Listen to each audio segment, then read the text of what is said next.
Praise the Lord. കർത്താവിൻ്റെ അതിപരിശുദ്ധമേറിയ നാമം വാഴ്ത്തപ്പെടട്ടെ. അനുഗ്രഹിക്കപ്പെട്ട നല്ല സമയത്തെ ഓർത്ത് കർത്താവിനെ സ്തോത്രം ചെയ്യുന്നു. ഇന്നത്തെ ചിന്ത അപ്പോസ്തല പ്രവൃത്തി 27-ാം അധ്യായം അതിൻ്റെ 20-ാമത്തെ വേദഭാഗമാണ്.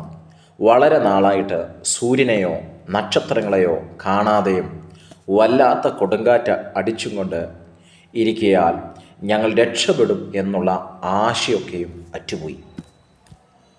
വളരെ പ്രാധാന്യമർഹിക്കുന്ന അനുഗ്രഹിക്കപ്പെട്ട ഒരു ദൈവവചന ഭാഗമാണ് വായിച്ചു കേട്ടത്.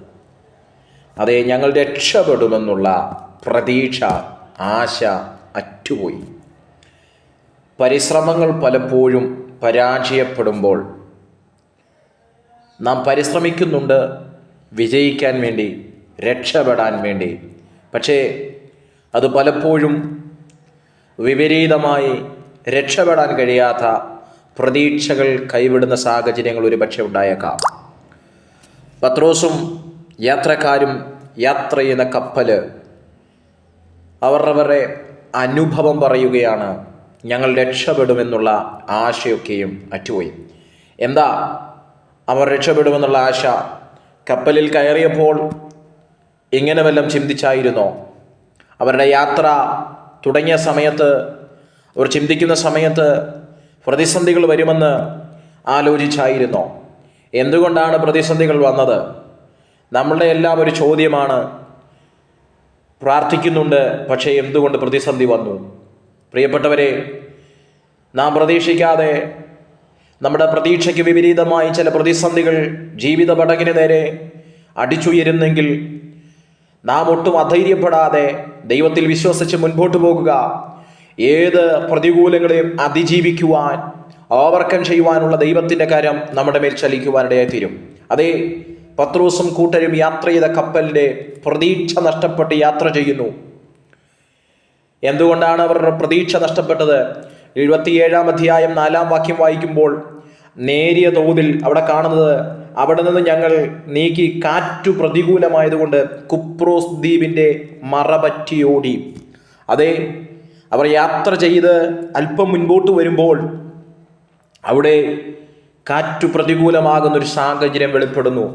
അതേ പ്രിയപ്പെട്ടവരെ, നാം വളരെ പ്രതീക്ഷയോടെ ഇറങ്ങിത്തിരിച്ചു, വളരെ പ്രതീക്ഷയോടെ മുമ്പോട്ട് മൂവ് ചെയ്യുന്നു. പക്ഷേ നാം പ്രതീക്ഷിക്കാതെ, നാം ആഗ്രഹിക്കാതെ ചില കാറ്റു പ്രതികൂലമായി അടിക്കുമ്പോൾ നാം അല്പമൊന്ന് മാറി സഞ്ചരിക്കുമായിരിക്കാം. ഇവിടെയും അത് തന്നെയാണ് കാണുന്നത്. കാറ്റു പ്രതികൂലമാകയാൽ അവർ കുപ്രോസിൻ്റെ ദ്വീപിൻ്റെ മറപറ്റി ഓടാൻ ശ്രമിച്ചു. അവർ പോകുകയാണ്. എന്തുകൊണ്ടാണ്? കാറ്റ് പ്രതികൂലമായതുകൊണ്ടാണ്. പലപ്പോഴും കാറ്റ് പ്രതികൂലമാകുമ്പോൾ, ജീവിതത്തിനകത്ത് നിരാശകൾ മൂടുമ്പോൾ നാം ചിന്തിക്കും എന്തുകൊണ്ടെന്ന് ചിന്തിക്കാറുണ്ട്. ഇന്ന് ഈ സന്ദേശം കേൾക്കുന്ന എൻ്റെ പ്രിയപ്പെട്ടവരെ, ഒരു പക്ഷെങ്കിൽ കാറ്റു പ്രതികൂലമായി ആശയറ്റ് പ്രതീക്ഷയറ്റ് നിൽക്കുന്ന ഒരു സാഹചര്യത്തിൻ്റെ നടുവിലായിരിക്കാം നാം ആയിരിക്കുന്നത്. പക്ഷേ അതിൻ്റെ നടുവിലും ദൈവത്തിൻ്റെ വൻകരങ്ങൾ നമുക്ക് വേണ്ടി ചലിക്കുവാനിടയെ തീരും. 4-ാം വാക്യത്തിൽ കാറ്റു പ്രതികൂലമാകുന്ന സാഹചര്യം കാണാൻ കഴിയുന്നു. എന്നാൽ 7-ാമത്തെ വേദഭാഗം വായിക്കുമ്പോൾ അവിടെ പിന്നെയും കാണുന്നത് ഇങ്ങനെയാണ്: പിന്നെ ഞങ്ങൾ ബഹുദിവസം പതുക്കെ ഓടി. അവിടെ താഴോട്ട് വരുമ്പോൾ, എന്ന കാറ്റ് സമ്മതിക്കായാൽ ക്രേത്തദ്വീപിൻ്റെ മറപറ്റി സ്മലോനയ്ക്ക് നേരെ ഓടി. ഒന്ന്, കാറ്റ് പ്രതികൂലമായി എന്ന സാഹചര്യം മാറിയിട്ട് കാറ്റ് സമ്മതിക്കാതെ നേരെ അടിക്കുന്നൊരു സിറ്റുവേഷനിലേക്ക് അവരുടെ യാത്രയിൽ അവർ നേരിടുകയാണ്, അവർ കാണുകയാണ്. അതേ, കാറ്റ് പ്രതികൂലം കണ്ടു, പക്ഷേ അതിനും അപ്പുറമായി അല്പം കൂടെ രൂക്ഷമായ പ്രതിസന്ധി, അല്പം കൂടെ കൂടിയ ഒരു സാഹചര്യത്തിലേക്ക് അവർ എത്തപ്പെടുകയാണ്. കാറ്റു സമ്മതിക്കാത്തൊരു സാഹചര്യം. അതേ, ഒട്ടും മൂവ് ചെയ്യാൻ കഴിയാതെ, ഒട്ടും ചലിക്കാൻ കഴിയാതെ, സാഹചര്യങ്ങളുടെ സമ്മർദ്ദം കൊണ്ട് വല്ലാത്ത നിരാശയ്ക്കകത്ത് നിൽക്കുന്ന എൻ്റെ പ്രിയപ്പെട്ടവരാരെങ്കിലും കേൾക്കുന്നെങ്കിൽ, ഇന്ന് ദൈവത്തിൻ്റെ വചനത്തിലൂടെയുള്ള സകല വിടുതലുകളും നാം ആയിരിക്കുന്നിടത്ത് ചലിക്കുവാനിടയായിത്തീരും. ദൈവത്തിന് സ്തോത്രം. കഴിഞ്ഞില്ല, ഈ കാറ്റ് ആദ്യം പ്രതികൂലമായി അടിച്ചു, പിന്നെ കാറ്റ് സമ്മതിക്കാതെ വരുന്ന സാഹചര്യം വരുന്നു. അവിടെയും തീർന്നില്ല. അവിടെ നിന്ന് ഇങ്ങോട്ട് വരുമ്പോൾ 14-ാമത്തെ വേദഭാഗം വായിക്കുമ്പോൾ കാണാൻ കഴിയുന്നു, അവിടെ ഈ രണ്ടു പ്രതിസന്ധികൾക്കും അപ്പുറമായ രൂക്ഷമായ പ്രതിസന്ധി അവർ നേരിടുകയാണ്. 14-ാം വാക്യം ഇങ്ങനെയാണ് വായിക്കുന്നത്: കുറെ കഴിഞ്ഞിട്ട് അതിനു വിരോധമായി ഈശാനമൂലൻ എന്ന കൊടുങ്കാറ്റടിച്ചു. അതേ, പതുക്കെ തുടങ്ങിയ പ്രതിസന്ധിയാണ്, ചെറിയ തോതിൽ കണ്ട പ്രതിസന്ധിയാണ്. ഇതങ്ങ് മാറുമെന്നാണ് പ്രതീക്ഷിച്ചത്. പക്ഷേ മുൻപോട്ട് പോകും തോറും, മുൻപോട്ട് നീങ്ങും തോറും പ്രതിസന്ധിയുടെ രൂക്ഷമായ ഭാവമാണ് കണ്ടു തുടങ്ങുന്നത്. ദൈവത്തിന് സ്തോത്രം. അതേ പ്രിയപ്പെട്ടവരെ, നാളിതുവരെ കണ്ടിട്ടില്ലാത്ത പ്രതിസന്ധികൾ ജീവിത പടകിന് നേരെ അടിച്ചുയരുന്നെങ്കിൽ ഒരു കാര്യം ഓർമ്മിച്ചോ, ദൈവത്തിന് അതിനകത്തൊരു പ്രവൃത്തി പദ്ധതി ചെയ്യാനുണ്ട്. ദൈവത്തിന് അതിനകത്തും ഒരു പ്ലാൻ ഉണ്ടെന്നുള്ള കാര്യം വിശ്വാസത്തോടെ മനസ്സിലാക്കുക. നമ്മെ തകർത്ത് കളയുവാനല്ല പ്രതിസന്ധികൾ വരുന്നത്, നമ്മെ ഒന്നും കൂടെ ദൈവസന്നിധിയിൽ ഉറപ്പിച്ചു നിർത്തുവാനാണ്. ദൈവത്തിന് സ്തോത്രം ചെയ്യുന്നു. ഒന്നാമതും രണ്ടാമതും കണ്ടതിലും അതിരൂക്ഷമായിട്ടുള്ള പ്രതിസന്ധി, അതേ കൊടുങ്കാറ്റ്, ഈശാനമൂലൻ എന്ന കൊടുങ്കാറ്റടിച്ചു. ഹല്ലേലൂയ. അവിടെ കാണാൻ കഴിയുന്നത്, ഒന്ന്, കാറ്റ് പ്രതികൂലം, കാറ്റ് സമ്മതിക്കുന്നില്ല. മൂന്നാമത്തെ വിഷയത്തിലേക്ക് വന്നപ്പോൾ വിരോധമായ ഈശാനമൂലൻ എന്ന കൊടുങ്കാറ്റ്. അതേ, ചിലരെങ്കിലും ചിന്തിക്കുന്നുണ്ടാകാം, ഒന്നും ചെയ്യാൻ കഴിയാത്ത, അല്പം പോലും മുമ്പോട്ട് പോകാൻ കഴിയാത്തൊരു സാഹചര്യം, കൊടുങ്കാറ്റടിച്ച് തകരുന്നൊരു അനുഭവത്തിൻ്റെ സിറ്റുവേഷനിൽ വന്ന് നിൽക്കുകയായിരിക്കാം ഒരു പക്ഷെങ്കിൽ. പക്ഷേ ഈ വചനത്തിനകത്ത് ദൈവത്തിൻ്റെ വിടുതലുകൾ നമുക്ക് വേണ്ടി വെളിപ്പെട്ട് വരുന്നത് നമുക്ക് താഴോട്ടുള്ള വാക്യത്തിൽ കാണാൻ കഴിയുന്നുണ്ട്. കർത്താവിനെ സ്തോത്രം ചെയ്യുന്നു. അപ്പം അവർക്ക് വിരോധമായ ഈശാനമൂലൻ, ഒട്ടും മൂവ് ചെയ്യാൻ കഴിയാത്തൊരു അവസ്ഥ. 18-ാമത്തെ വാക്യത്തിലേക്ക് വരുമ്പോൾ കാണാൻ കഴിയുന്നു, ഞങ്ങൾ കൊടുങ്കാറ്റിനാൽ അത്യന്തം അലയുക കൊണ്ട് പിറ്റേന്ന് അവർ ചരക്ക് പുറത്തു കളഞ്ഞു. പ്രതീക്ഷയോടെ കപ്പലിൽ കയറി യാത്ര ചെയ്തവർ, പ്രതീക്ഷയോടെ എന്തൊക്കെയോ സ്വപ്നം കണ്ട് മുമ്പോട്ട് പോയവർ, അവർ അവരുടെ കയ്യിലിരുന്ന സാധനങ്ങൾ അതേ ആ കടലിൻ്റെ നടുക്കടലിലേക്ക്, ആ സമുദ്രത്തിലേക്ക് എറിഞ്ഞു കളയുന്നൊരവസ്ഥയിലേക്ക് വരികയാണ്. എന്താ? അവർ പ്രതീക്ഷിക്കാതെ കടന്നു വന്ന ചില പ്രതികൂലങ്ങൾ, അവർ പ്രതീക്ഷിക്കാതെ, അവർ ആഗ്രഹിക്കാതെ അവരുടെ മുന്നിലേക്ക്, അവരുടെ യാത്രയ്ക്ക് തടസ്സമായി വന്ന ചില കൊടുങ്കാറ്റുകൾ.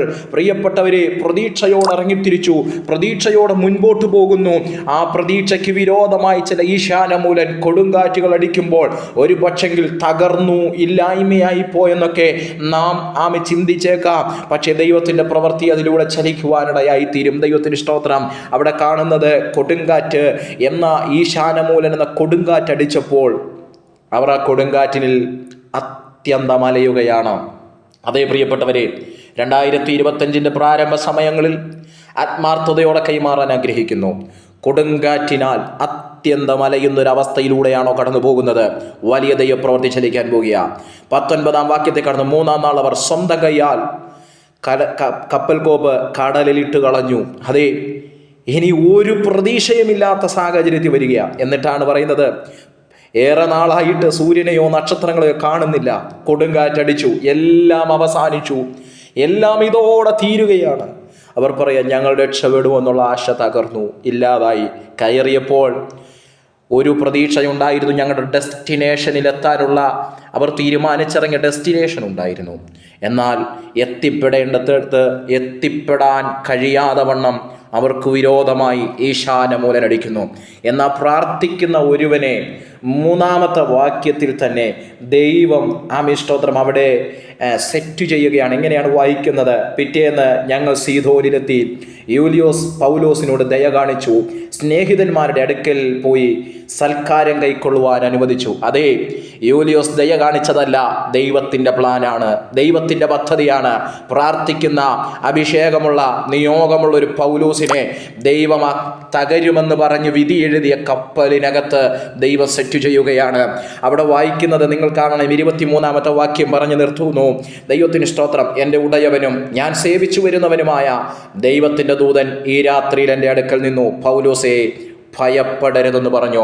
ഇറങ്ങിത്തിരിച്ച യാത്ര എങ്ങും എത്തത്തില്ലെന്ന് പറഞ്ഞ് വിധിയെഴുത്തുകൾ അവർക്ക് അവരുടെ യാത്രയ്ക്ക് തടസ്സം നിന്നപ്പോൾ അതേ പ്രാർത്ഥിക്കുന്ന ഒരുവൻ അവിടെ ഉറപ്പ് കൊടുക്കുകയാണ്, എൻ്റെ ഉടയവനും ഞാൻ സേവിച്ചു വരുന്നവനുമായ ദൈവത്തിൻ്റെ ദൂതൻ രാത്രിയിൽ എൻ്റെ അടുക്കൽ വന്നു. പ്രിയപ്പെട്ടവരെ, നമ്മുടെ യാത്രയിൽ ഒരു പക്ഷെങ്കിൽ ഇവിടം കൊണ്ട് അവസാനിച്ചു, ഇനി ഒരു രക്ഷയില്ല, ഇനി രക്ഷപ്പെടത്തില്ല, സകല പ്രതീക്ഷയും കൈവിട്ടുപോയി, പ്രതീക്ഷിച്ചിരുന്നത് മുഴുവനും അസ്തമിച്ചു പോയി, അയ്യോ ആ സാഹചര്യം ആ പ്രതീക്ഷ എനിക്കുണ്ടായിരുന്നു അതും തീർന്നു പോയെന്നൊക്കെ പറയുന്ന സാഹചര്യത്തിലൂടെ ഒരു പക്ഷേ നാം കടന്നുപോയേക്കാം.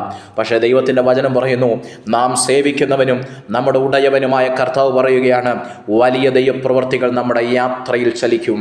നമ്മെ എങ്ങും എത്തിക്കത്തില്ലെന്ന് പറഞ്ഞ് ചില കൊടുങ്കാറ്റുകൾ, ചില ഈശാന മൂലനുകൾ നമ്മുടെ പടകിൻ്റെ നേരെ, ജീവിതത്തിൻ്റെ നേരെ, നമ്മുടെ കുടുംബത്തിൻ്റെ നേരെ, മിനിസ്ട്രിക്ക് നേരെ അടിച്ചുയർന്നേക്കാം.